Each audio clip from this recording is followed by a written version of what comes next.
마진 거래할 때 이 레버리지에 대해서 어떻게 이해하면서 거래해야 되는지 이런 부분을 좀 설명해 드리려고 합니다. 일단 보시는 이 거래소는 비트맥스 거래소이고, 비트맥스 거래소 같은 경우는 제가 가장 처음 접한 거래소이기도 하면서 2018년도에 정말 유행했던 그런 거래소거든요.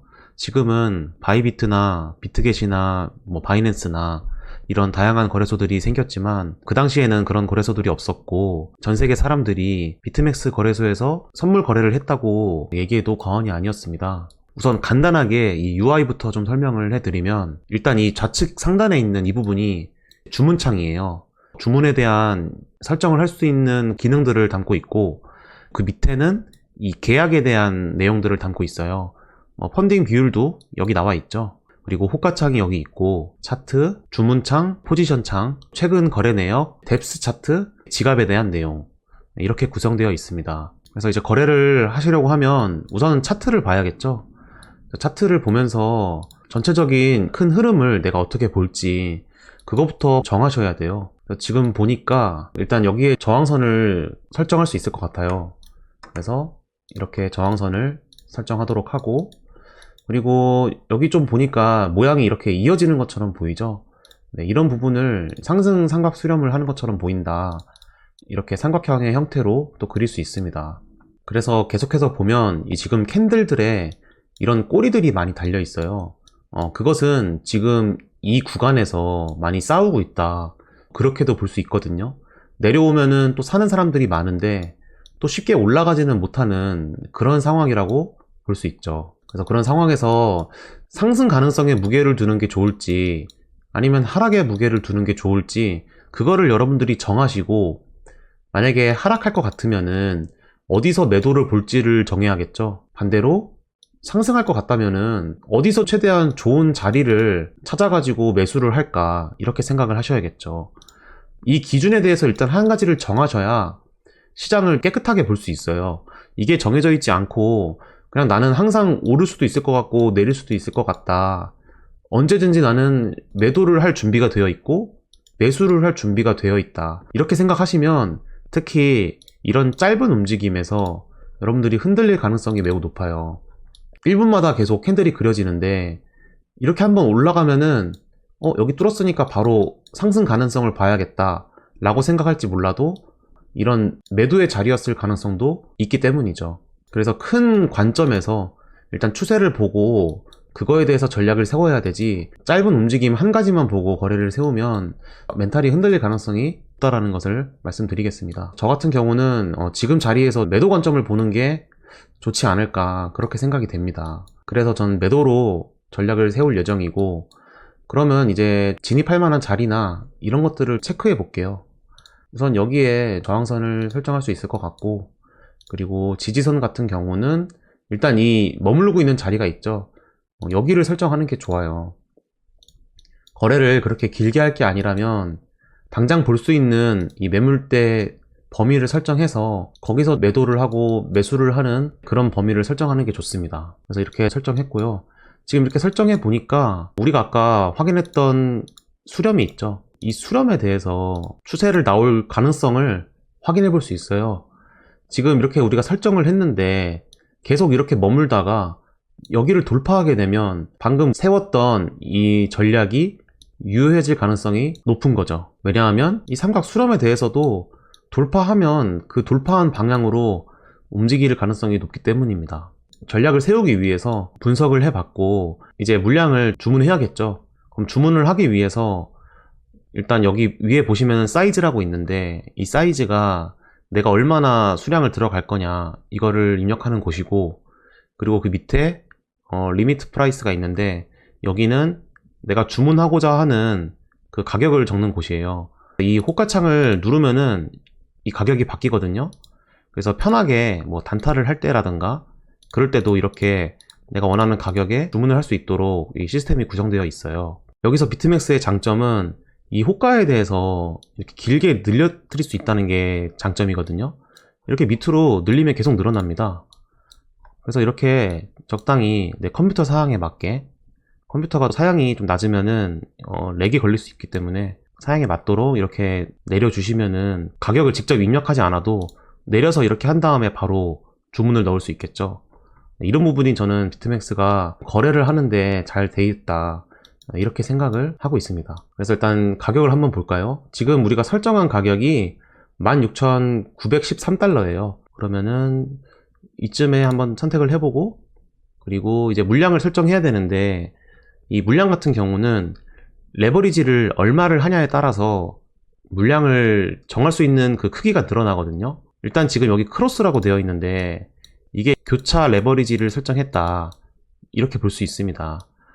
교차라는 것은 제가 가지고 있는 시드를 담보로 거래를 하겠다는 뜻이에요. 지금 교차로 설정했기 때문에 제가 여기서 레버리지를 조절하는 방법은 제가 수량으로 직접 확인하는 방법인데, 한 가지 좀 비트맥스에서 아쉬운 기능이 있다면 물량을 얼마나 할지 퍼센트로 정할 수 있는 그 기능은 없더라고요. 그러다 보니까 또 저만의 노하우가 있긴 한데, 일단 지금 가격에서 선택을 해주고, 그리고 물량을 이렇게 입력을 해봅니다. 입력을 해보면은 여기 코스트라고, 여기에 수량이 바뀌거든요. 수량 바뀌는 걸 보면 내가 어느 정도를 최대한 담을 수 있는지를 계산할 수가 있어요. 그래서 지금 보시면 제가 한 55,000개 정도 입력을 하니까 이 코스트가 내가 주문할 수 있는 이 수량이랑 비슷해졌죠. 그러면 나는 한 55,000개 정도를 한 번에 들어갈 수 있는데, 이걸 다 들어가면 교차 레버리지 상태에서 모든 시드를 다 걸 수 있다, 이렇게 확인할 수 있어요. 그럼 여기서 물량을 조절하는 겁니다. 55,000개니까 여기서 10분의 1 정도 담으면은 총 이 시드에 대해서 비중을 10% 정도 사용할 수 있는 거구나, 이렇게 알 수 있다는 거죠. 그러면은 청산가는 여기서부터 한 10% 그 이상 될 겁니다. 왜냐하면은 일반 레버리지보다 교차 레버리지가 청산가가 조금 더 멀어지거든요. 그래서 10% 이상 될 텐데, 뭐 한 11이나 12% 정도 될 거예요. 지금 가격에서 5,000개를 입력을 한다면, 그리고 주문을 해서 포지션에 진입이 된다면, 현재 제가 갖고 있는 이 잔고에 대해서 10%만 사용하는 거래가 시작된다고 보시면 돼요. 우선 여러분들께 보여드리기 위해서 제가 주문을 걸려고 하는데, 한 2% 정도 넣어 보도록 할게요. 그러면 5만 개가 100%라고 하면은 2%면 1000개겠죠. 그래서 1000개를 제가 한번 주문을 해 보겠습니다. 이렇게 주문을 했는데 여기 보시면은 호가가 더 생겼죠. 지금 좀 더 내려갔기 때문에 따라잡지를 못하고 있는 건데, 물론 이런 경우에는 내가 빨리 들어가고 싶으면은 이 마켓 버튼을 눌러서 여기서 시장가로 바로 들어갈 수도 있어요. 여기서 바로 셀 마켓 버튼을 누르면은 바로 지금 가격에 숏 포지션으로 체결이 되거든요. 이렇게 누르면 포지션이 생긴 걸 볼 수 있습니다. 지금 보니까 이제 여기에 레버리지 부분에 나오죠. 아까 2% 정도 들어간다고 했잖아요.